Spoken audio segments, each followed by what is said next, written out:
In biometrics, what we're looking for is how accurate are they? And we talk about the different types of inaccuracies that they might result in.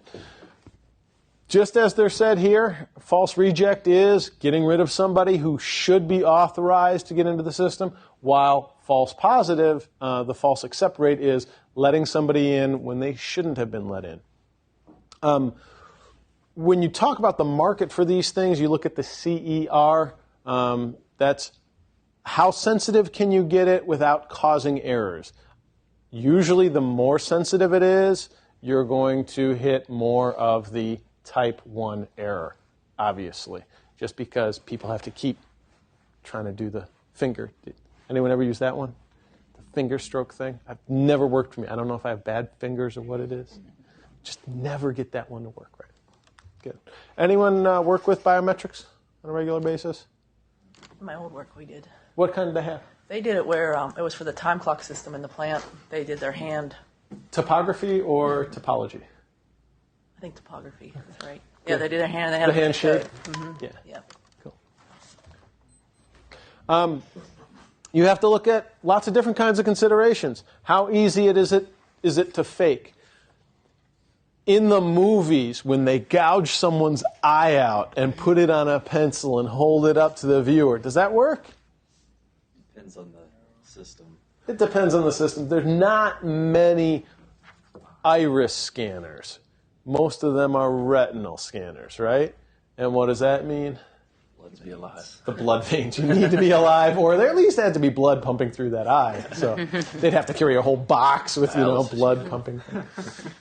That's really gross. Good. Data storage requirements. Why is that a consideration when it comes to biometrics? Leslie can tell us. Well, I'm sorry. Data storage requirements. Data storage requirements. Why is that a problem when it comes to biometrics? Oh, because of the amount of space it takes to store all that. No, but yeah, I like that answer. But that's not what I'm looking for. What are you storing? PII. PII. Huge PII. The PII. That's somebody's body that you're storing in there, right? Yeah. You got to be real careful about that. User acceptance. What do we mean by that? What are they looking for here when it comes to user acceptance? Some people aren't too thrilled to be giving away. Hate it. I had to do the total recall scanner coming into the airport on the way here. So first time I've done that. I don't like that idea very much at all, ever, really. I don't like being groped less, so I went through the scanner. But you want to make sure it's that transparency thing again. Are your users comfortable with what you're having them do, or are they going to find workarounds to avoid it? Reliability and accuracy, you go back to that CER earlier that we talked about. And the target user and approach. Who, in what environment are you using these things for? Does that matter when it comes to implementing any kind of access control? Of course, because in some environments, some things will be better than others. Somebody think of an environment where a biometric might not be the best answer for something? Just when you have hundreds of people coming in and out of the door. They're usually slow, aren't they? Biometrics are usually a lot slower than other forms of access, including badges. How about a clean room environment? What kind of biometric would you not use usually? Probably something where you have to use your hands because you have gloves on. Yeah, I got gloves on, right? Yeah, good. Summary of different what we went over on authentication methods. We talked about get the value of the asset. You got to know how much you're spending to protect what it is you're protecting. You want to know what the level of threat is to that asset. How likely is it that that information is going to be attacked? How likely is it that that information is something that somebody would want? I love my father. It's Monday. I should call him. I love my father a lot. I do. But he gets these ideas about how he needs antivirus and how he needs encryption. You know where he gets these ideas from? Television. You? Oh, heck no. I mean, sure. Light talk radio. Yeah. All of these sources besides me, okay? Yes. And the biggest source, Antivirus companies, they're really good at marketing to my dad, you know? And he's convinced that if he doesn't put this on his system, they're going to steal his stuff. His stuff consists of a gin rummy game that he's been conducting for 7 years, you know? That's what he thinks they're going to steal. Maybe. I don't know. I mean, it's possible. What's the level of threat? What's the level of threat? Where are you spending your $10 on your lock? Potential countermeasures. There are different ways of securing it. Why do you want to look over different options? Various reasons. Defense in depth is a big one. You want to look at all the different options that you have at your disposal because you might want to implement more than one. You want to check out the costs of what those are. You have to do that cost-benefit analysis again. Just because you can protect something doesn't mean it'll be useful for your organization. If it's too hard to get to the information for the operational capabilities, you're not really doing anybody any good by protecting it that way. And is it going to be accepted? Is it transparent? Is it something that they're going to avoid? And is it going to cause them to punch holes in your network? Can users circumvent your security? Yes. I've had entire offices do it. When they didn't like the enterprise configuration, they stood up their own servers. They pulled in their own pipe. That becomes a political nightmare, and it's something we in security really don't want to be a part of. We'll talk later about co-opting the security program by getting everybody on board. That's a hard position to be in, is when you discover something like that. We talked about methodology. Let's talk about accountability. We talked about monitoring. We talked about different kinds of logs. We talked about who has to have access to the log. Auditing. What does auditing mean in terms of accountability? What does it have to do with the logs? This is the... Go ahead. Regularly examining the logs for anomalies and odd behavior, basically. Yeah. This is one of the great paradoxes of logging. We log a lot of stuff. If you don't ever look at that stuff, does it matter to you? Does it do you any good? Or does it just hog a lot of backup space, right?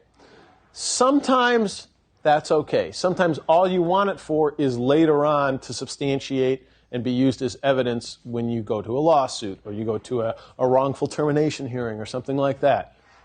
But for the most part, you want to be doing regular audits to make sure that what you're logging is valuable and that you are detecting anomalies. Good. Access review, we talked about users and turnover. Do they still need that same level of access that they had last year? Are they going to need more access next year? Are they still with the firm? Have they changed their job duties? All of these things should be part of your process and policies as well. Considerations when it comes to ensuring accountability through your systems. Again, the volume is important. If it's too much, nobody can make any sense about it. If it's not enough, you can't reconstruct anything from it, right? What does it mean to disallow rollover? What is that?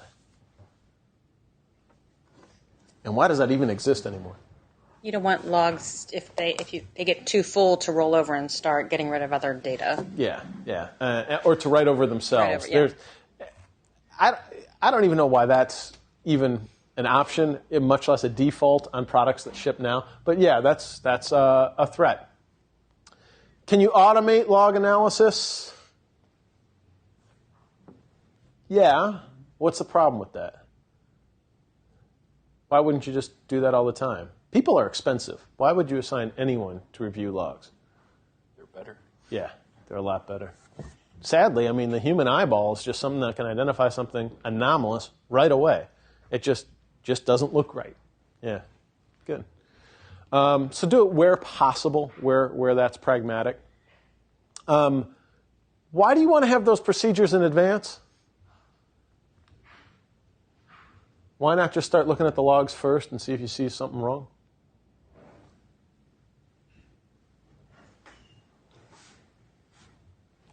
one thing, it needs to be forensically sound depending on the type of investigation. Good. You want to be able to use it for evidence later on, right?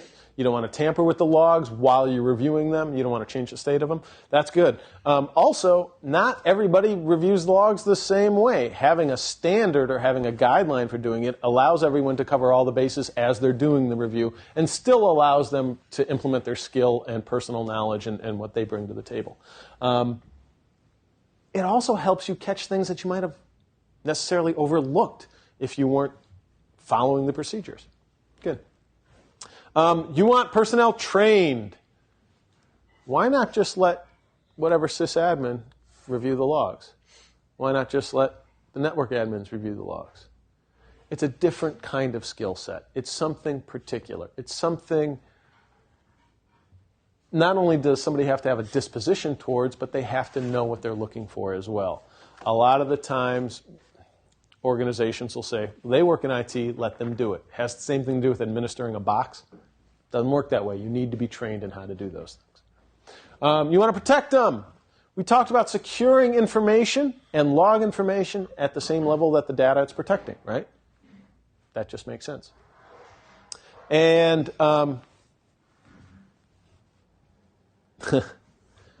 you also have to make sure that it's secure throughout the life cycle, including revocation. What does that mean? Why would we do that? Why are you protecting after it's no longer in service? It still might have value. It still might be important data. And it might be things like personally identifiable data. It still may be controlled by regulation or legislation in addition to having inherent value, right? Good. All right. So here's some of the things that you might audit. What is a network event? An example one.